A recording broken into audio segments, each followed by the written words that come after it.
വായിച്ചു നോക്കിയിട്ട് വലിച്ചെറിഞ്ഞുകൊണ്ട് കാര്യമായി. അപ്പൊ അതൊക്കെ വന്നിരിക്കുന്ന വലിയ പോരായ്മകൾ. കേടവന്മാർക്ക് പാർട്ടി നേതാക്കന്മാരുടെ അച്ഛനെ വരെ വിളിക്കാം എന്ന നിലയിലേക്ക് ഈ അമ്പലപ്പുഴയിൽ എത്തിയിട്ടുണ്ട്. അമ്പലപ്പുഴ കേരളത്തിന്റെ ഭാഗം കേരളത്തിൽ എത്തി. അമ്പലപ്പുഴ കേരളത്തിന്റെ ഭാഗമാണ്. രാഷ്ട്രീയമായുള്ള ഒരു ഇടിവ് തന്നെ കേരളത്തിൽ ഉണ്ടായിരിക്കുകയാണ്. എല്ലാ പാർട്ടി ഉത്തരവാദികളാണ്. രാഷ്ട്രീയമായ ഒരു ഇടിവ് ഒരു യുവാവിനെ ആവേശമുണ്ടാക്കാനൊന്നുമില്ല. ആവേശമുണ്ടാക്കാൻ അത് വ്യക്തികളായ നേതാക്കന്മാരെ കണ്ടും ഓരോ പാർട്ടിയുടെ പരിപാടി കണ്ടുമൊക്കെയാണ് ഈ ആവേശം ഉണ്ടാവുന്നത്. അങ്ങനെ ആവേശം ഉണ്ടാക്കുന്ന ഒരു സാഹചര്യമില്ല. അത് കേരള രാഷ്ട്രീയത്തെ എല്ലാവരും സ്വയംവിമർശപരമായി പരിശോധിക്കേണ്ട കാര്യമാണ്. ഏറ്റവും പ്രധാനപ്പെട്ട ഒരു കാര്യമാണ്. വ്യക്തിഗതത്തേക്കൊന്നും നമ്മളില്ല. പക്ഷെ രാഷ്ട്രീയ വിമർശനമല്ലാതെ അനാവശ്യമായി വ്യക്തിഹത്യയോ രാഷ്ട്രീയമായിട്ടുള്ള ആശ്വാസമല്ലാത്ത രാഷ്ട്രീയതരമായ അനാശാസ്യമായ കാര്യങ്ങൾ പറഞ്ഞാൽ ശക്തിയായി തിരിച്ചടിക്കും. തിരിച്ചടിക്കുന്നത് വ്യക്തിഹത്യയായിരിക്കത്തില്ല, മാന്യമായ ഭാഷയിൽ ശക്തമായി തിരിച്ചടിക്കും. അതിനെല്ലാം മറുപടി കൊടുക്കും, ഉറപ്പാണ്. പിന്നെ കമ്മ്യൂണിസ്റ്റുകാർക്ക്, മാർക്സിസ്റ്റ് കമ്മ്യൂണിസ്റ്റുകാർക്ക് ഗാന്ധിജിയുടെ ലാളിത്യം വേണമെന്നുള്ളതാണ് ഞങ്ങൾ പഠിച്ചിരിക്കുന്നത്. ഗാന്ധിസത്തോട് പൂർണ്ണമായി യോജിപ്പില്ല. പക്ഷെ ഗാന്ധിജിയുടെ ലാളിത്യം, അതായത് പൊതുപ്രവർത്തകൻ ആഡംബരപൂർവ്വം ജീവിക്കാൻ പാടില്ല, വരുമാനത്തിൽ കവിഞ്ഞ് ജീവിതമാർഗങ്ങൾ അവലംബിച്ചുകൂടാ, വരുമാനത്തിൽ കവിഞ്ഞുള്ള സ്വത്ത് ആർജിച്ചുകൂടാ, യഥാർത്ഥ വരുമാനത്തിൽ കവിഞ്ഞു. അതാണ് നമ്മൾ കാണുന്നത്. എനിക്ക് അഭിമാനപൂർവ്വം പറയാൻ പറ്റും, അടിയന്തരാവസ്ഥയുടെ 7-ാം ദിവസം അടിയന്തരാവസ്ഥ പ്രഖ്യാപിച്ചത് ജൂൺ 25. 7-ാം ദിവസം ജൂലൈ 1-ാം തീയതി SFIയുടെ അഖിലേന്ത്യാ പഠിപ്പ് മുടക്കാം. ഞാൻ അഖിലേന്ത്യാ വൈസ് പ്രസിഡന്റാണ്. അപ്പൊ സംസ്ഥാനത്തേക്ക് ഞാൻ ഒഴിഞ്ഞു, BJP പ്രസിഡന്റായി ഞാൻ ഒഴിഞ്ഞതല്ല. എനിക്ക് LLBയുടെ ഫയൽ ചെയ്യാൻ പരീക്ഷ തുടങ്ങുന്ന ദിവസം ജൂലൈ 1-ാം തീയതി വോട്ട് ടിക്കറ്റ് എന്നെ ബാക്കറ്റിലെടുത്ത് വെച്ചിട്ടാണ് ഞാൻ മറ്റുള്ളവരോടൊപ്പം യൂണിവേഴ്സിറ്റി കോളേജിലേക്ക് പോയി അഖിലേന്ത്യാ പഠിപ്പ് മുടക്കുന്ന ആൾക്കാർ. അത് ഞാൻ AK സെന്ററിൽ പോയി എല്ലാവരോടും പറഞ്ഞു, TK രാമകൃഷ്ണൻ ഉണ്ടായിരുന്നത് ആ പഠിപ്പ് മുടക്കാം. അപ്പൊ ഒരുപാട് കുട്ടികൾ ഇവിടെ വന്നു കയറും, ഒരുപാട് കോളേജുകൾ, യൂണിവേഴ്സിറ്റി കോളേജ്, സംസ്കൃത കോളേജ്, ആയുർവേദ കോളേജ്, എല്ലാവരും വന്നു. അപ്പൊ രഹസ്യ പോലീസുകാരും വന്ന് പറഞ്ഞു വെടിവെക്കുമെന്നുള്ള ഉറപ്പാണ്. കരുണാകരൻ സാർ വെടിവെച്ചിരിക്കും. അടിയന്തരാവസ്ഥ ആരും ചോദിക്കാറില്ല. ഇന്ത്യയിലെന്നൊരു പ്രക്ഷോഭം പോലും ഉണ്ടായിട്ടില്ല, ഇവിടെ അനങ്ങിയിട്ടില്ലായിരുന്നു. JPയുടെ സമരമൊന്നും തുടങ്ങിയിട്ടില്ല. അപ്പൊ എന്റെ കൂടെ MP ജയകുമാറുണ്ട്, അങ്ങനെ പല ആളുകളുണ്ട്. പിന്നെ ബേബി വന്നു ചേർന്നു, ബേബി സ്റ്റേറ്റ് പ്രസിഡന്റായിരുന്നു. ഞങ്ങൾ ആലോചിച്ചിട്ട് 23 പേര് പോയാൽ മതി, നമുക്ക് എല്ലാവരും പിരിഞ്ഞു പോകണമെന്ന് പറഞ്ഞു. കുറെ പറഞ്ഞിട്ടുള്ളവരും പിരിഞ്ഞാണ്. ഞാൻ ഒടുവിൽ പ്രത്യേകം പറഞ്ഞ് അവരെ എല്ലാം പിരിച്ചുവിട്ടു. അത് കോമ്പൗണ്ടിൽ തന്നെ വന്നെങ്കിൽ ഞങ്ങൾ 23 പേര്, അഖിലേന്ത്യാ ഭാരവാഹികൾ മുതൽ യൂണിറ്റ് ഭാരവാഹികൾ വരെ 23 പേര് സജ്ജീകരണ പ്രകടനം നടത്തി. യൂണിവേഴ്സിറ്റി കോളേജിൽ തെക്കേ കയറ്റി കൂടി അവിടെ പിച്ചുകാരല്ല, ആ ജംഗ്ഷനുണ്ട്, പേരുണ്ട്, സ്പെൻസർ ജംഗ്ഷൻ. അതിലൂടെ ഞങ്ങൾ AG സർവീസ് തുമ്പിക്കൂട് മുദ്രാവാക്യം വിളിച്ചു. അടിയന്തരാവസ്ഥ അറബിക്കടൽ, ഇന്ദിരാഗാന്ധി മൂർത്താബ്, അത് തുടങ്ങി മുദ്രാവാക്യം വിളിച്ച് ഞങ്ങൾ സെക്രട്ടറിയുടെ മുമ്പിലോട്ട് പോവാണ്. എല്ലാവരും ഗവൺമെന്റ് ജീവനക്കാരടക്കം, ഇടതുപക്ഷ ജീവനക്കാരടക്കം ഭയന്ന് ജനാവബോധം ഇങ്ങനെ നോക്കാൻ നിങ്ങൾ എന്നാ സംഭവിക്കാൻ പോണത്. അയ്യോലും വീശി കാണിക്കാൻ അതിന് തയ്യാറായില്ല. ഞങ്ങൾ പോയി സെക്രട്ടേറിയറ്റ് മധ്യഭാഗത്ത് ചെന്നപ്പോ ഓപ്പോസിറ്റ് ഒരു വലിയൊരു വണ്ടി വന്ന്, വലിയൊരു വാഹനം വന്ന്, കരിവണ്ടി വന്നിട്ട് നിർത്തി. ശ്രീധരൻപിള്ള എന്ന് പറയുന്ന അനുസരിച്ച് അയാൾ EDM എന്നാണ് വിളിക്കുന്നത്. ഭാരത്ത് നല്ല ബലിഷ്ഠമായിട്ട് BCയൊക്കെ വെച്ചാണ് ഓരോരുത്തരെ അടിച്ച് എടുത്ത് അകത്തോട്ട് വരും. എന്നെ അടിച്ചില്ല. അപ്പോൾ ഞാനങ്ങ് കയറിയ അവസാനം വാനിലിട്ട് ചവിട്ടിയെ തൊഴിക്കാൻ ചെയ്യാവുന്നൊക്കെ ചെയ്തു. തിരിച്ച് കൺവെൻഷൻ സ്റ്റേഷനാണ് താഴെ ഇറക്കി അവിടെ ഇട്ടുന്നില്ല.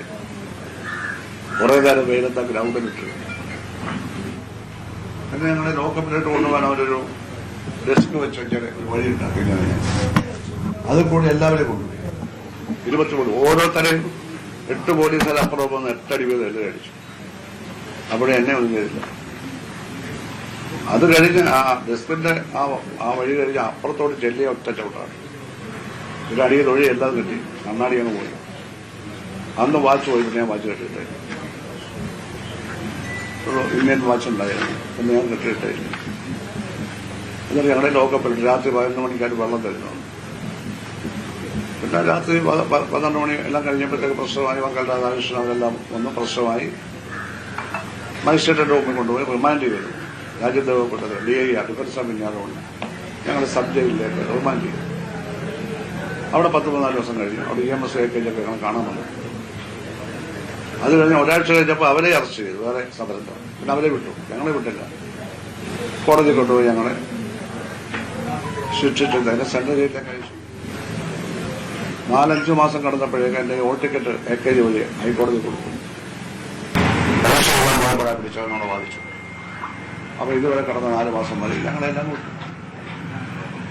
വിട്ടുകഴിഞ്ഞുകൊണ്ട് ഞാൻ LLB പരീക്ഷ എഴുതി പാസ്സായി. നേരെ ആലപ്പുഴ കൊണ്ടാണ് 75. ഞാൻ കൊല്ലത്ത് വെച്ച് പാർട്ടി ജില്ലാ കമ്മിറ്റി മെമ്പറായി. 22 വയസ്സുള്ള 9ാം പാർട്ടി പ്രൊഫസറാണ്.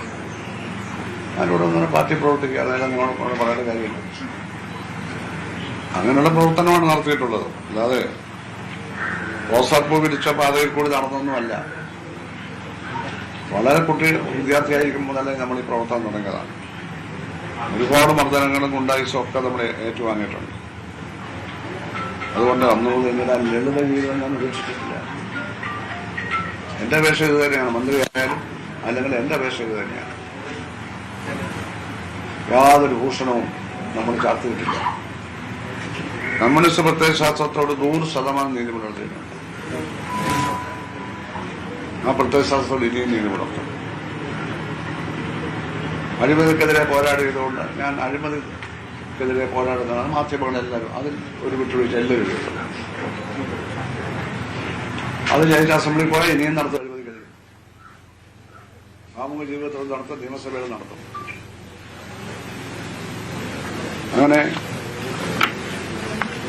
ഒരു വർഗീയതയുമായി യോജിപ്പില്ല. ഒരു തരത്തിലുള്ള വർഗീയതയുമായി യോജിപ്പില്ല. വർഗീയത ഭൂരിപക്ഷമായാലും ന്യൂനപക്ഷമായാലും അപകടകരമാണ്. അതിനെതിരെ പോരാട്ടമുണ്ട്. എപ്പോഴും ദുരിതം അനുഭവിക്കുന്നവരുടെ കൂടെ ആയിരിക്കും. ഇന്നുവരെ അങ്ങനെ ആയ നാളെ അങ്ങനെയായിരിക്കും. എന്നാൽ സാമ്പത്തിക ശേഷി ഉള്ള ഒരാളിന് എന്നുള്ളത് കൊണ്ടാണ് ശത്രുവായി കാണേണ്ട കഴിയില്ല. അവരിൽ ജനാധിപത്യവാദികൾ. അവർക്കുള്ള അവകാശം അവർക്ക് വേണ്ടി മതി. സമ്പത്ത് ദുരുപയോഗപ്പെടുത്തി സാമൂഹ്യ വിരുദ്ധ പ്രവർത്തനം നടത്തി ജനങ്ങളെ ഉപദ്രവിക്കുന്നവർക്കെതിരെ നമ്മൾ പോരാടും. മുമ്പും ചെയ്തിട്ടുള്ളത്. അത് മാറ്റില്ല. പിന്നെ അഭിപ്രായങ്ങൾ തുറന്നു പറയുന്നു. അതൊരു പ്ലസ് പോയിന്റാണ്. കാരണം കമ്മ്യൂണിസ്റ്റ് മാനിഫെസ്റ്റോയിൽ മാർക്സിന്റെ അവസാന ഭാഗത്ത് പറയുന്ന കമ്മ്യൂണിസ്റ്റുകാർ സ്വാഭിപ്രായങ്ങൾ നിർഭയമായി തുറന്നു പറയും എന്നാണ്. ആ ഡിക്ലറേഷൻ നടത്തില്ല. പാർട്ടി രഹസ്യങ്ങളൊന്നുമല്ല ആ അഭിപ്രായം. അതൊന്നും പറയത്തില്ല. പാർട്ടി രഹസ്യങ്ങളൊക്കെ ഇപ്പോൾ വളരെ കുറവല്ലേ. പാർട്ടി നേതാക്കന്മാർ അറിയുന്നവരൊക്കെ അത് പത്രത്തിൽ കാണും. അത് പോട്ടെ. പക്ഷെ സ്വാഭിപ്രായങ്ങൾ നിർഭയമായി തുറന്നു പറയുന്നവരാണ് കമ്മ്യൂണിസ്റ്റുകാർ. അങ്ങനെ പറഞ്ഞാണ് വിപ്ലവത്തിന് വേണ്ടി പ്രവർത്തിക്കുന്നത്. കമ്മ്യൂണിസ്റ്റ് മാനിഫെസ്റ്റോയിൽ മാർക്സ് അവസാന ഭാഗത്ത് പറയുന്ന ഇത് എന്നെ എന്നും ആവേശിച്ചിട്ടുള്ളതും എനിക്ക് ഒരു മാർഗനിർദ്ദേശമായി നിന്നിട്ടുള്ള കാര്യമാണ്. ഡെമോക്രസി 3 തരത്തിലുണ്ട്. ഇപ്പൊ ഇത് പാർലമെന്റ് ഡെമോക്രസിയാണ് ഇവിടെ. കാരണം മുതലാളിത്ത രാജ്യങ്ങളിലുള്ള ഡെമോക്രസിക്കാണ് പാർലമെന്റ് ഡെമോക്രസി. Assembly parliament. അമേരിക്കയിലും ഇംഗ്ലണ്ടിലും ഇന്ത്യയിലും എല്ലാം പാർലമെന്റ് ഡെമോക്രസിയാണ്. പലതരം ഉണ്ടെങ്കിലും ചിലത് സെനറ്റർ എന്നായിരിക്കും പേര്, ചിലത് കോൺഗ്രസ് എന്നായിരിക്കും. നമുക്ക് പാർലമെന്റാണ്, രാജ്യസഭ. ആ പാർലമെന്റ് ഡെമോക്രസിയിൽ കുറച്ച് സ്വാതന്ത്ര്യമുണ്ട്. ആ സ്വാതന്ത്ര്യം ഉപയോഗിച്ചാണ് ഞാനിപ്പോൾ ഈ പത്രസമ്മേളനം നടത്തുന്നത്. ഗവൺമെന്റ് എനിക്ക് വിമർശിക്കാം. പക്ഷേ ഭരണഘടനാപരമായ മൂല്യങ്ങൾ പാലിച്ചുകൊണ്ട് വേണം. ഭരണഘടനയിലെ ജനാധിപത്യ അവകാശം, ആ ഭരണഘടനയാണ് ഈ ജനാധിപത്യ അവകാശം അംഗീകരിക്കുന്നത്. അതിനെ മാനിക്കണം. അതിനെ വിമർശിക്കാം. ഉദ്ധവ് കൂടച്ചക്രവർത്തിയൊന്നും പറയണം, അത് വിമർശനമല്ല. വിമർശിക്കാൻ, തിരുത്താം, ഭേദഗതി ചെയ്യിക്കാം. ചെയ്യിച്ചിട്ടുണ്ടല്ലോ. വിമർശനം വേറെ, അറിവില്ലാതെ ഒന്നും പറയുന്നില്ല. അങ്ങനെ വിമർശനം തിരുത്തുകയാണ്. ഇത്രയും 10 എത്രയാ ഒരുപാട് ഭേദഗതി വന്നിട്ട്. ബാങ്ക് നാഷണലൈസേഷനൊക്കെ അങ്ങനെ വന്നതല്ലേ, പ്രൈവറ്റ് ബസ് അബോളിഷൻ ബില്ല് അങ്ങനെ വന്നതല്ലേ, എത്രയോ ഭേദഗതികൾ വന്നു, നല്ല നല്ല ഭേദഗതികൾ. അതെല്ലാം കമ്മ്യൂണിസ്റ്റുകാർ പിന്തുണയ്ക്കുകയും ചെയ്തു ഉത്തരവാദിത്തയുടെ കാലത്ത്. അപ്പോൾ നമ്മൾ എന്താ പറയുക, എല്ലാ നല്ല കാര്യങ്ങളെയും പാർലമെന്ററി ഡെമോക്രസിയിൽ നമ്മൾ പങ്കെടുക്കുന്നു, പാർട്ടി പരിപാടി അനുവദിച്ചിട്ടുണ്ട്. കൂടുതൽ വാർത്തകൾക്ക് news 18 Keralam YouTube channel subscribe ചെയ്യുക.